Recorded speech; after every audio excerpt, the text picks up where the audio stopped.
Hello everybody, welcome to Maddy study centre. This today students, आज हम history lesson number 2, India before the time of Shivaji Maharaj. Sorry, मैं वापस बताता हूँ, India before the time of Shivaji Maharaj. ये lesson हम आज कुछ इम्पॉर्टेंट पॉइंट्स, यानी जो फर्स्ट पॉइंट है हम बोल सकते हैं रीजनल पावर, इसके बारे में आज कुछ लिटिल बिट मैंने थोड़ा बहुत डिस्कशन करना चाहता था, थोड़ा बहुत आपको एक्सप्लेन करना चाहता था इन शॉर्ट। क्योंकि आप टेक्स्ट बुक के वाया जाते हैं तो आपको थोड़ा बहुत यानी बहुत कन्फ्यूजन क्रिएट हो रहा है।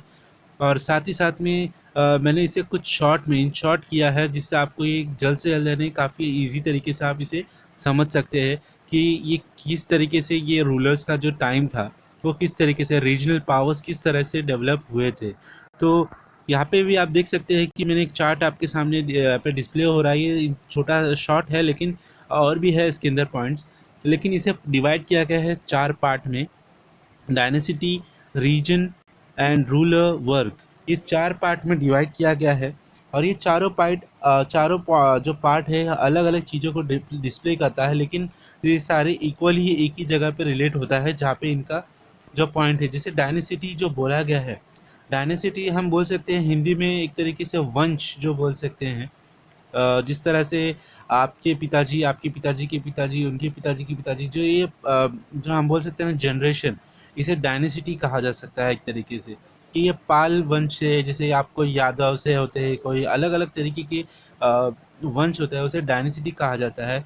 रीजन जो है होता है जिस लोकेशन में आप रहते हैं, जैसे ये आप महाराष्ट्र में रहते हो, गुजरात में रहते हो, बंगाल में रहते हो, या मध्य प्रदेश या दिल्ली, कहीं पे भी उस रीजन को रीजन कहा जाता है। रूलर, जिसे यहाँ पे कई जगह पे रूलर्स का नाम दिया गया है और कई जगह पे नहीं दिया गया है, क्योंकि किस कुछ कुछ हिस्ट्री में उनकी डिटेल्स अभी तक मिले नहीं है। तो यहाँ पे एग्जांपल में यहाँ पे एक दिया गया है गोपाल। और वर्क यानी उन्होंने क्या काम किया है और क्या डेवलपमेंट लाया है, या क्या किस चीज़ के लिए उन्होंने, ये उनके वंश ने क्या कार्य किया है उस टाइम का, उसके बारे में थोड़ा बहुत इन्फॉर्मेशन है। तो हम देखते हैं एक एक करके पॉइंट वाइज। जैसे हमारे पहला पॉइंट है पाल। पाल जो बिलोंग करते थे वो बंगाल से थे। और उनके जो रूलर थे वो गोपाल, पाल में जो थे गोपाल थे। और उन्होंने क्या उनका वर्क क्या था, founder of the ruler at the पाला। यानी उन्होंने फाउंडर थे वो गोपाल जो थे वो फाउंडर थे रूलर, यानी बंगाल के अंदर पाल देशनीस को बनाया था उन्होंने। उसके बाद में आता है राजपूत, पॉइंट नंबर 2, जिसमें गुज्जर और पटिहार आता है, जो राज करते थे, यानी रीजन जो था उनका सेंट्रल इंडिया। उनके रूलर और उनके वर्क के बारे में कोई भी इंफॉर्मेशन अभी तक हमें अवेलेबल नहीं हुई है। उसके बाद में गढ़वाल एंड परमार, ये नॉर्थ इंडिया में रूल करते थे रीजन में। और इनके रूलर के और वर्क के बारे में भी अभी तक हमारे पास में कोई भी इंफॉर्मेशन नहीं है। पॉइंट नंबर 4 हम देखेंगे चौहान, जो नॉर्थ इंडिया में रूल करते थे। और जो उनके रूलर थे वो थे पृथ्वीराज, जिन्होंने डिफीट किया था मोहम्मद गोरी को इन द फर्स्ट वॉर में ऑफ तराई में। बट डिफीट हुए थे सेकेंड वॉर में तराई में। अगेन सेकेंड वॉर हुआ था, उसमें वो डिफीट हो गए थे।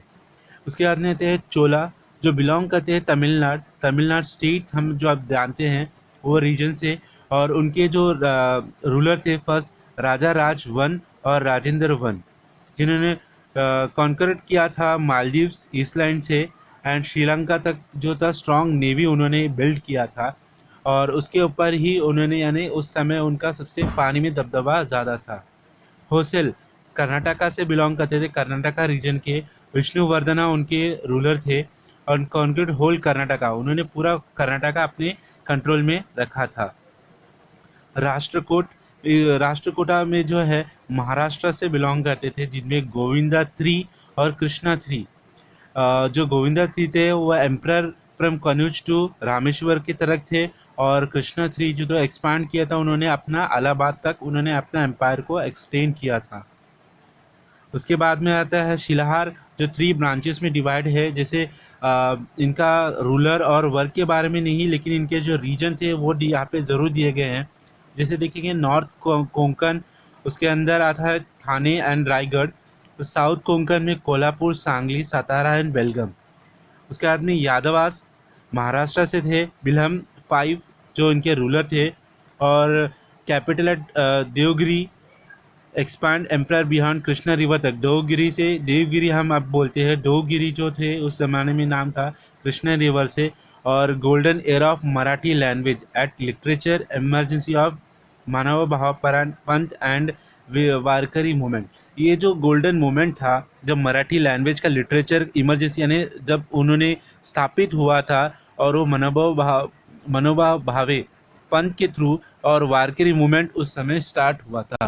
तो स्टूडेंट्स आप देख सकते हैं कि ये जो इम्पॉर्टेंट पॉइंट्स है टेक्स्ट बुक में, अगर आपने वाया टेक्स्ट बुक अगर आप जाते हैं तो आपको काफ़ी डिटेल में यानी काफ़ी बहुत कुछ पढ़ना पड़ता था, जिससे आपको समझने में बहुत कन्फ्यूजन होता है। लेकिन ये सिंपल चार्ट के थ्रू आपको पूरा का पूरा इन्फॉर्मेशन इन शॉर्ट आपको समझने में भी कोई डिफ़िकल्टी नहीं होगी। और अगर आप ये चार्ट को हमेशा जो बनाया गया है अगर आपने नोटबुक में ड्रॉ कर लिया तो आपको काफ़ी इजी होगा ये लेसन समझने में। अ, और इसके रिलेटेड अगर आपको कोई भी डाउट होता है तो आप इस वीडियो के नीचे मेरे कमेंट कर सकते हो, जिसके थ्रू मैं आपको हेल्प कर सकूँगा कि इसके बारे में और क्या वीडियोस और इसके आगे के पॉइंट्स भी हम डिस्कस करेंगे इसके नेक्स्ट पार्ट के अंदर।